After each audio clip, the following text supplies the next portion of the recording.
Okay, let's play a game, and bear with me. I promise this has a point. You ready? Let's do it. I want you to close your eyes, dig deep in your brain and all of its thoughts, and think of some of the saddest songs to hit the airwaves. I'll give you a second to get a list going. Got it? Cool. If you feel inclined to do so, please comment some of the songs you just thought of. So one, I can add a couple songs to my crying playlist, please and thank you. And two, to see how vastly similar or different the song styles are. What I mean by saying that is, yes, it's fairly easy to differentiate a sad song from a happy song. But what if it wasn't? Let's play another game. Of these two songs, Hey Ya by Outkast and We Are Young by Fun, which would you assume to be the sad song? It's a trick question. They're both sad as fuck.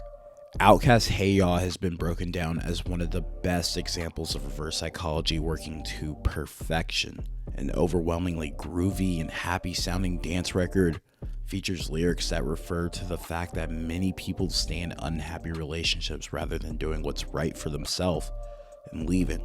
Fun's breakout single We Are Young features one of the catchiest choruses of the 2010s, a song that, if based off feeling, feels damn good.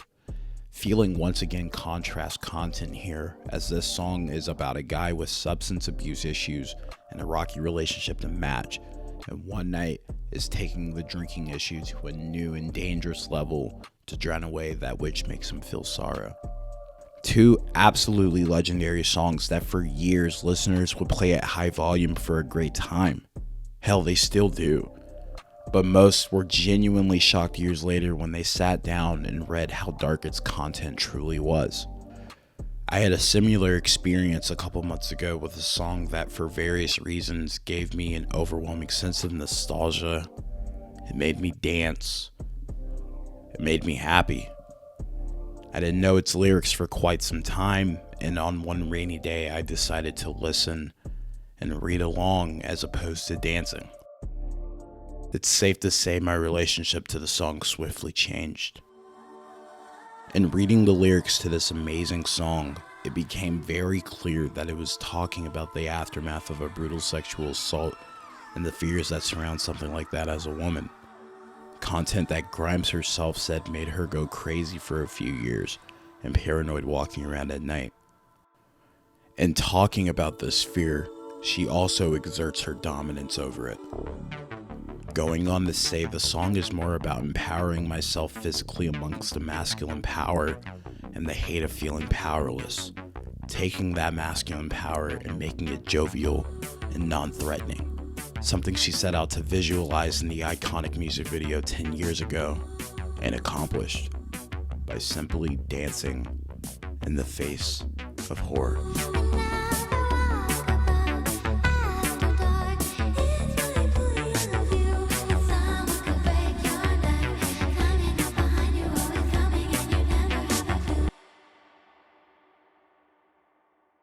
Oblivion, the first single off the third studio album, Visions, is one of Grimes' most important records to date, as it seemingly catapulted her into another stratosphere of popularity, and for good reason. The song sonically makes it impossible not to want to jump around and let loose, while simultaneously serving as a 4-minute talk with Grimes about her experience of being sexually assaulted, which in learning this horrifying detail made me question if dancing and jumping around was the appropriate thing to do to the song. But it became very clear that that's why the song exists. To rid of the PTSD from that horrid event, she reclaims power over it. And one of the best ways to start that process is to address the fears head on. And she wasted zero time in doing so, saying,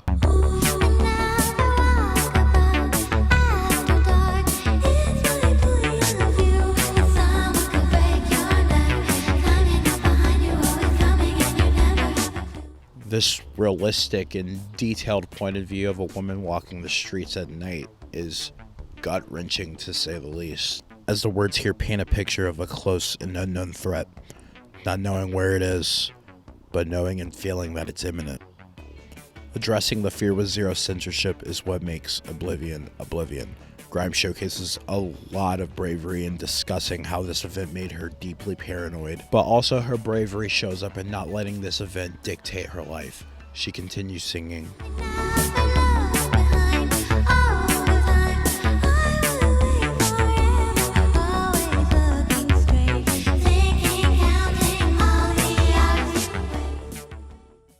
This event will never not affect C, and she's very aware of that. In these set of lyrics, she's presenting a confidence that is almost surprising and very showing of how damn strong she is, proclaiming she's no longer letting her paranoia win and will continue to look straight as she walks the streets.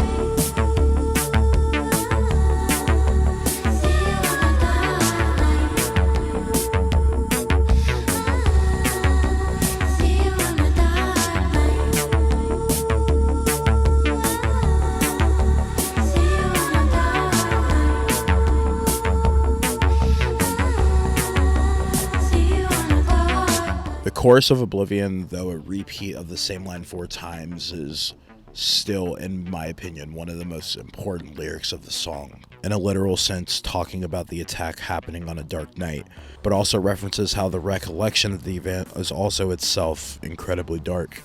Grimes once again reclaims the darkness of everything surrounding this moment in her life, but this time the lyrics specifically work hand in hand with the music video that took the pop world by storm. Emily Kaibach, a Montreal-based video director and longtime friend of Grimes, along with cinematographer Evan Profofsky, began shooting the music video on a very shoestring budget, with the vision of visualizing Grimes' strength amongst a male-dominated world.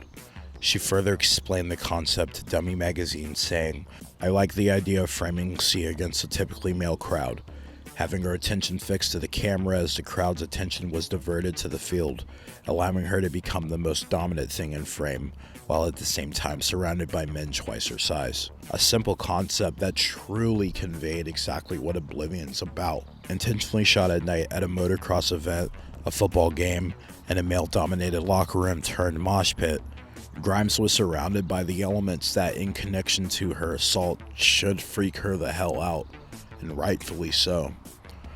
But as I've stated before, she's strong as hell, and with headphones on, is in her own world where she calls the shots. Verse 2, in my opinion, presents some of the most saddest lyrics on this song, as she talks about the after effects of the assault not only affecting her, but also her connectivity to her peers.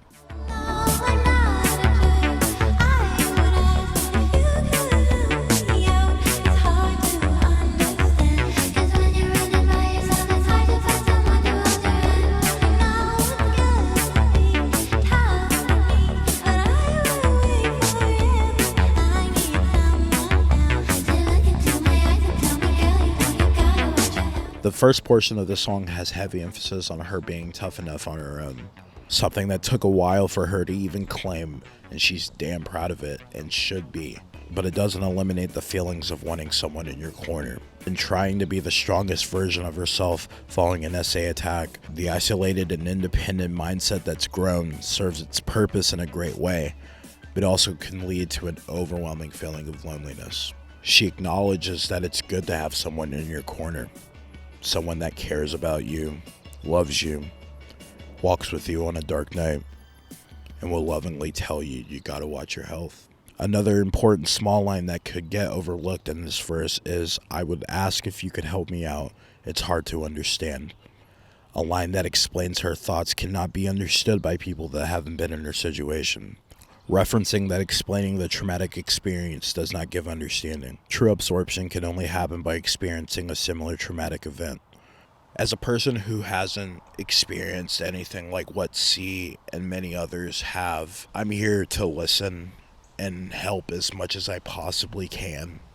But at the end of the day, those who've been through such a traumatic event can benefit and learn so much from someone who's been through it and is giving a visualization of how to remain strong.